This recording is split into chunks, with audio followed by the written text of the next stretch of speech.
ऐसा नहीं कि केवल त्रेता युग में ही रावण आया था।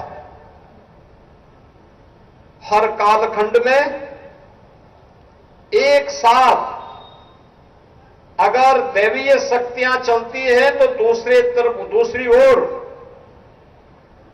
राक्षसी प्रवृत्तियां भी साथ साथ चलती हुई दिखाई देती हैं। लेकिन जब सकारात्मक ताकतें मजबूत होकर के अपने पथ का अनुसरण करते हुए, अपनी एकता का मार्ग का अनुसरण करते हुए समाज और राष्ट्र के हित में कार्य करती है, तो धर्म, सत्य और न्याय सदैव विजयी होता है। लेकिन जब भी इन शक्तियों में बिखराव होता है, विभाजन होता है, सकारात्मकता कम होती है, नकारात्मकता बढ़ती है, तो राक्षसी प्रवृत्तियां हावी होती भी दिखाई देती हैं।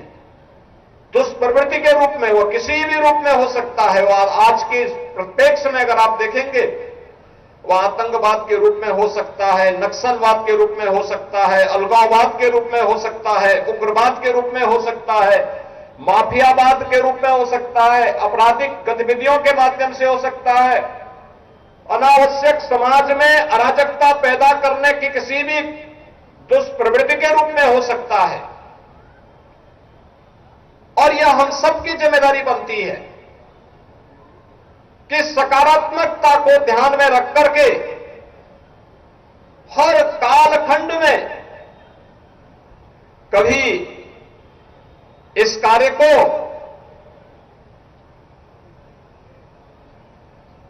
भगवान विष्णु के परम भक्त प्रहलाद ने किया था। नरसिंह के अवतार के रूप में भगवान विष्णु को स्वयं आना पड़ा था। कभी देवासुर संग्राम में इस कार्य को करने के लिए स्वयं विष्णु को आना पड़ा था। अलग अलग भगवान विष्णु के अवतार तो इस बात के साक्षी हैं। कभी स्वयं प्रभु राम के रूप में, कभी प्रभु कृष्ण के रूप में,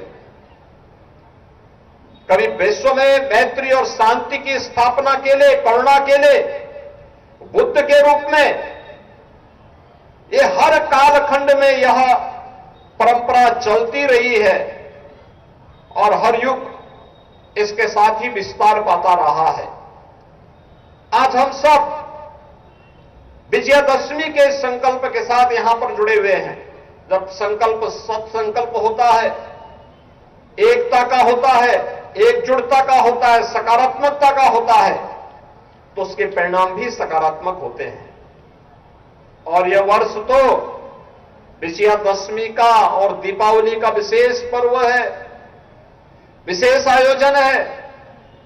विशेष आयोजन इसलिए है क्योंकि भगवान राम की विजय आज से हजारों वर्ष पहले लंका में हुई होगी,